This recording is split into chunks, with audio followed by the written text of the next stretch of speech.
So I almost didn't play Teenage Mutant Ninja Turtles Splintered Fate because I thought it was just a Hades clone. And I think that makes a lot of people judge Splintered Fate as a single player game with tacked on multiplayer, when I think it's more of a multiplayer roguelike that's also fun solo. I'm Wiggs, and welcome to the Warp Zone. So calling a game a clone is one of the easiest ways to describe it to a friend. But recently I've noticed that that label can actually hurt a game more than help it.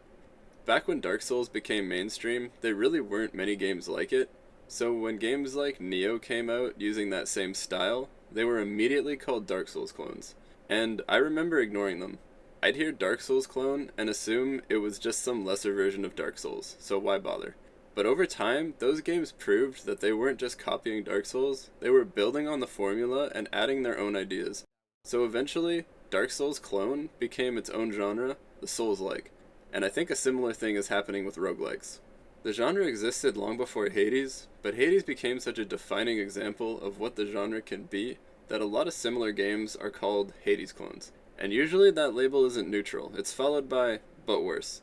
And I think that perception limits how people view these games, because I don't think they're trying to copy Hades one-to-one, but where Dark Souls defined a genre, Hades has redefined what people expect from the genre. So it's hard for that clone label to disappear. So on the surface, TMNT Splintered Fate looks familiar. It's that same clear a room, upgrade your character, restart when you're done structure.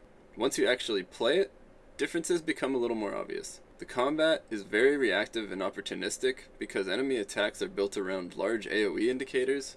Upgrade choices are easy to understand for quick decision making between rooms. Characters feel unique once you spend time with them, but they're balanced enough that switching doesn't feel punishing or leave somebody stuck with the bad character.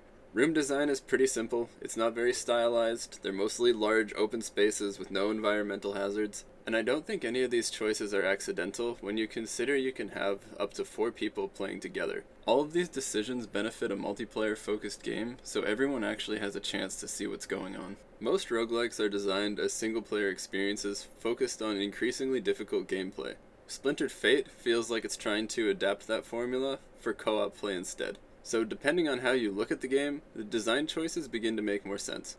It's not that TMNT is a clone. It's a game inspired by a great game while still trying to do something new.